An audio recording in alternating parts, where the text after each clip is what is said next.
जनार्दना कृष्ण राधिकापते जनविमोचना कृष्ण जन्ममोचना गरुडवाहना कृष्ण गोपिकापते नयनमोहना कृष्ण नीरजेक्षणा.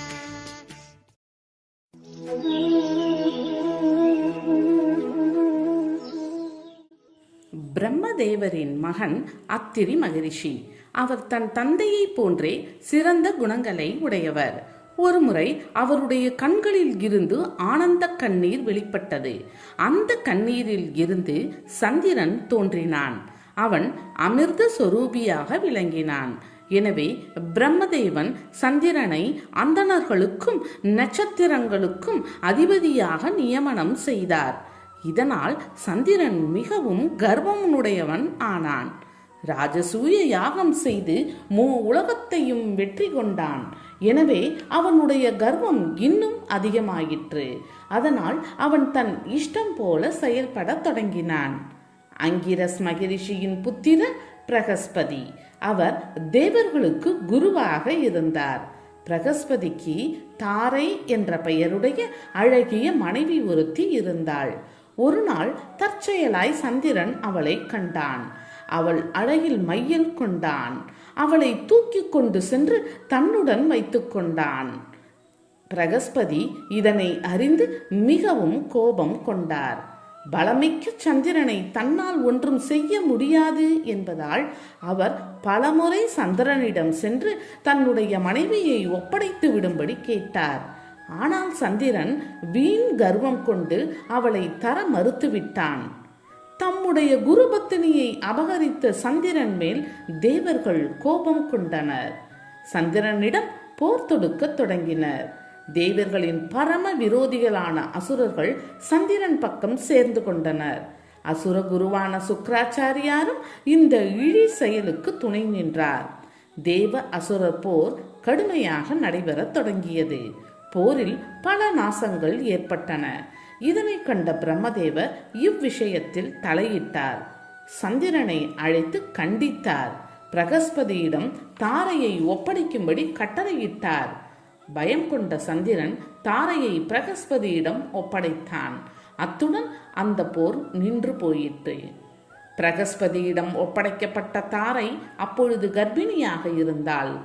அந்நியனினுடைய குழந்தையை வயிற்றில் தாங்கியிருக்கும் அவளை குழந்தை பிறந்த பின்னரே ஏற்றுக்கொள்ள முடியும் என்று கூறிவிட்டார். தவறொன்றும் செய்யாத தாரை பலாத்காரத்துக்கு ஆட்பட்டு கருவை சுமந்து பெரிதும் துன்பப்பட்டாள். பேறுகாலம் வந்ததும் அவள் அழகிய ஆண் குழந்தை ஒன்றை பெற்றெடுத்தாள். பேரழகு வாய்ந்ததாகவும் வெண்மை நிறம் அமைந்ததாகவும் அக்குழந்தை விளங்கியது. உடனே சந்திரன் வந்து அக்குழந்தையை பெற்றுக்கொண்டு சென்று விட்டான். பிரகஸ்பதி அதன் பிறகு தன் மனைவியை ஏற்றுக்கொண்டார். சந்திரனுக்கு பிறந்த அந்த குழந்தை அழகாகவும் மிகவும் புத்திசாலியாகவும் இருந்தான். அவனை கண்டு சந்திரனும் பிரம்மதேவர் போன்றோரும் மகிழ்ச்சி அடைந்தனர். அக்குழந்தைக்கு பிரம்மதேவர் புதன் என்று பெயரிட்டார். புதன் வளர்ந்து பெரியவன் ஆனான். புதன் ஒருமுறை காட்டில் தவம் செய்து வந்தான். அப்பொழுது இளை என்ற பெண்ணை பார்த்தான். அப்பொழுது அவள் மேல் மோகம் கொண்டான். இளையும் புதனை விரும்பினாள். இருவருக்கும் ஒரு ஆண் குழந்தை பிறந்தது.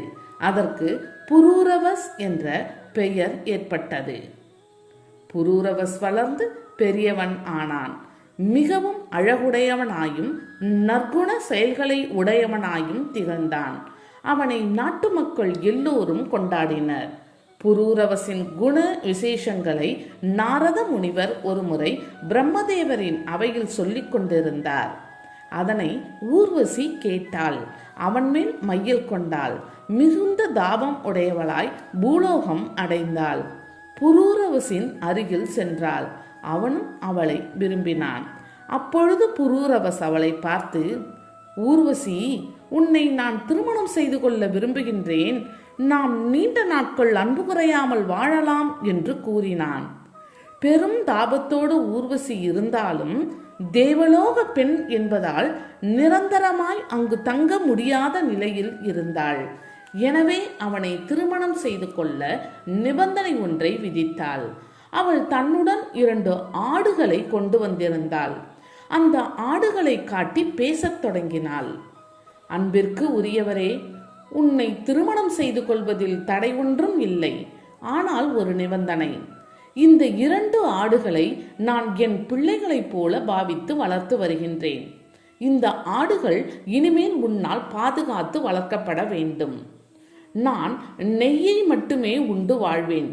உம்முடன் இன்பம் பெறும் சமயம் தவிர மற்ற நேரங்களில் உன்னை நான் நிர்வாணமாய் காணக்கூடாது. அப்படி பார்க்க நேர்ந்தால் நான் தேவலோகம் சென்று விடுவேன். இதற்கு சம்மதமானால் உம்மை திருமணம் செய்து கொள்கின்றேன் என்று கூறினாள். ஊர்வசியின் மேல் பெரும் ஆசை கொண்ட புரூரவஸ் இதற்கு சம்மதித்தான்.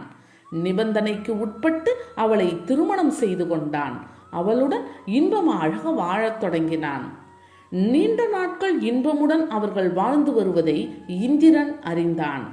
அதை அவன் சற்றும் விரும்பவில்லை.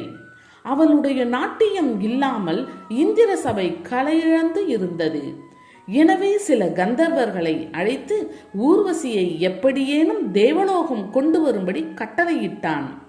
கந்தர்வர்கள் பூலோகத்திற்கு வந்தனர். ஊர்வசி புரூரவசிற்கு சொல்லியிருந்த நிபந்தனையை கேள்விப்பட்டனர். உடனே அவர்களுடைய மனதில் ஒரு யோசனை தோன்றியது. அதன்படி அவர்கள் அரண்மனையை அடைந்தனர். அப்பொழுது நள்ளிரவு. ஊர்வசியும் புரூரவசும் இன்பத்தில் மூழ்கியிருந்தனர்.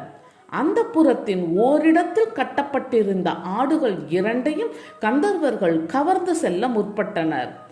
ஆடுகள் கத்தின. அதனை ஊர்வசியும் புரூரவசும் கேட்டனர். ஆனால் ஆடையின்றி இருந்த புரூரவஸ் இன்ப மயக்கத்தில் பேசாமல் இருந்து விட்டான். அப்பொழுது ஊர்வசி புரூரவசிடம் தன்னுடைய ஆடுகளை காப்பாற்றும்படி வேண்டினாள். ஆனால் புரூரவஸ் ஒன்றும் பேசவில்லை. உடனே கோபம் கொண்ட ஊர்வசி, யாரோ திருடர்கள் என் ஆடுகளை திருடிக் கொண்டு செல்கின்றனர். பிள்ளைகளை போன்று நான் வளர்த்த ஆடுகள் பறிபோவது கண்டும் பேசாமல் இருக்கின்றீர்கள். என் ஆடுகளை பாதுகாக்க சக்தியற்ற உம்மை கணவன் என்று சொல்வதற்கே வெட்கமாயிருக்கின்றது. நீ ஒரு கோழை. என்னை அணைத்திருக்கும் கைகளை எடு, என்னை விட்டுவிடு என்று சீற்றத்துடன் கூறினாள். இதனால் அவன் ரோஷம் அடைந்தான். விருட்டென்று படுக்கையில் இருந்து எழுந்தான். அருகில் இருந்த வாளை எடுத்துக்கொண்டான். கோபத்துடன் அறையை விட்டு ஓடினான். ஆடுகளின் தீனமான குரல் வந்த திசையை நோக்கி ஓடினான். புரூரவசை கண்டவுடன் கந்தர்வர்கள் ஆடுகளை விட்டுவிட்டு ஓடிவிட்டனர். புரூரவஸ் 2 ஆடுகளையும் பிடித்து கொண்டு தம் இடம் திரும்பினான். அவன் வரவை எதிர்பார்த்து ஊர்வசி அறை வாயிலேயே காத்திருந்தாள். ஆடுகளை அழைத்து கொண்டு ஆடையின்றி புரூரவஸ் வந்த வண்ணம் இருந்தான். அப்பொழுது மின்னல் பளிச்சிட்டது. ஆடையின்றி இருக்கும் அவன் கோலத்தை மின்னல் வெளிச்சத்தில் அவள் கண்டுவிட்டாள். அவனை விட்டு போக அவளுக்கு விருப்பமில்லை. இருப்பினும் நிபந்தனைப்படி நடக்க வேண்டுமே என்ற கவலையுடன் அந்த இடத்தை விட்டு மறைந்தாள். தேவலோகம் சென்றாள். ஆடுகளுடன் திரும்பிய புரூரவஸ் தன் அறைக்கு திரும்பினான். அங்கு ஊர்வசியை காணாமல் திடுக்கிட்டான். பல இடங்களில் அலைந்து திரிந்தான். எங்கும் அவளை காணாமல் சித்தம் கலங்கினான். நினைந்து நினைந்து உள்ளம் உருகினான். பித்தனை போல் அலைந்தான். நாட்கள் கடந்தன. ஒரு நாள் புரூரவஸ் சரஸ்வதி நதியின் கரையில் அவளை அவளுடைய தோழியருடன் கண்டான். மிகவும் மகிழ்ச்சி அடைந்தான். அவள் அருகில் சென்று, ஊர்வசி, என்னிடம் சொல்லாமலேயே வந்துவிட்டாயே, உன்னை தேடிக்கொண்டு அலர்கின்றேன். என் விருப்பத்திற்கு இணங்காமல் சென்றால் இங்கேயே இப்பொழுதே உயிரை விட்டுவிடுவேன் என்று கூறினான். உடனே ஊர்வசி, அரசே, நீ சாதாரண மனிதரல்ல. என் போன்ற பெண்களுக்காக உயிரை விட்டுவிடுவேன் என்று அபவாதமாக பேச வேண்டாம். என்னை போன்ற தேவலோக பெண்கள் இரக்கம் இல்லாதவர்கள். எங்களுடைய நட்பு நிலைப்பது இல்லை. எனவே எனக்காக வருத்தப்பட வேண்டாம். நான் இப்பொழுது கர்ப்பமாக இருக்கின்றேன். எனவே இந்த ஆண்டின் முடிவில் ஒரு நாள் இரவில் நாம் சந்திப்போம். அதன் காரணமாய் இன்னும் பல புதல்வர்கள் நமக்கு தோன்றுவார்கள் என்று சொல்லிவிட்டு தன் தோழிகளுடன் புறப்பட்டு சென்று விட்டாள். அதனை கேட்ட மன்னன் ஓரளவு சந்தோஷம் அடைந்தான். தனக்கு மகப்பேறு உண்டாக போகின்றது என்று தெரிந்ததால் உண்டான மகிழ்வுடன் தன் அரண்மனைக்கு திரும்பினான். அந்த ஆண்டின் முடிவில் புரூரவஸ் சரஸ்வதி நதியின் கரைக்கு வந்தான். அப்பொழுது ஊர்வசியும் அங்கு வந்தாள். அன்று இரவு உல்லாசமாய் இன்பத்துடன் இரவை கழித்தனர். மறுநாள் பொழுது புலர்ந்தது. ஊர்வசி அரசனை விட்டுவிட்டு தேவலோகம் புறப்பட முயற்சித்தாள். அதனை கண்டு புரூரவஸ் கவலை கொண்டான். துக்கம் தொண்டையை அடைக்க ஊர்வசியை பார்த்து, ஊர்வசி, என்னை விட்டுவிட்டு போகவே வேண்டாம் என்று கூறினான். அதை கேட்ட ஊர்வசி, நான் உன்னுடன் இருக்க வேண்டுமெனில் நீர் கந்தர்வர்களை உபாசிக்க வேண்டும். அவ்வாறு செய்தால் அவர்கள் மகிழ்ச்சி அடைந்து ஆசையை பூர்த்தி செய்வார்கள் என்று கூறினாள். அத்துடன் உபாசிக்கத்தக்க மந்திரம் ஒன்றையும் கூறினாள். பின்னர் மறைந்து தேவலோகம் சென்றாள். அவள் எண்ணப்படி புரூரவஸ் அந்த மந்திரத்தை உச்சரித்தான். கந்தர்வர்கள் மகிழ்ந்து அக்னி பாத்திரம் ஒன்றை கொடுத்தனர். அதை எடுத்துக்கொண்டு சென்று மரம் ஒன்றின் அடியில் வைத்துவிட்டு தன் அரண்மனைக்கு திரும்பினான். தன் மனைவியை எண்ணி துயரத்துடன் இருந்தான். அன்று இரவு அவன் மனதில் 3 வேதங்கள் தோன்றின. மறுநாள் அரசன் காட்டிற்கு சென்றான். முன் பாத்திரம் வைத்த இடத்தில் அதனை காணவில்லை. ஆனால் அந்த இடத்தில் வன்னி மரமும் அதன் அருகில் அரச மரமும் முளைத்திருக்க கண்டான். அத்துடன் தீக்கட்டைகள் இருப்பதையும் கண்டான். அந்த தீக்கட்டையை கோல்களை கொண்டு தீயினை உண்டாக்கி பரந்தாமனை துதித்தான். பகவான் அவனுக்கு அருள் செய்து ஊர்வசியை அடையும் பொருட்டு தேவலோகம் அனுப்பி வைத்தார். அங்கு ஊர்வசியுடன் மகிழ்ச்சியோடு வாழ்ந்தான். கிருத யுகத்தில் பிரணவம் ஒன்றே வேதமாக இருந்தது. அக்னியும் ஒன்றாகவே இருந்தது. ஆனால் திரேதா யுகத்தில் வேதம் 3ஆயிற்று. அக்னியும் ஆகவனீயம், கார்கவத்தியம், தட்சாக்கினி என்ற 3ஆயிற்று. புரூரவசுக்கு ஊர்வசியிடம் 6 பிள்ளைகள் பிறந்தனர். ஆயு, ஸ்ருதாயு, சத்யாயு, ரயன், விஜயன், ஜெயன் என்பவர்களே அவர்கள்.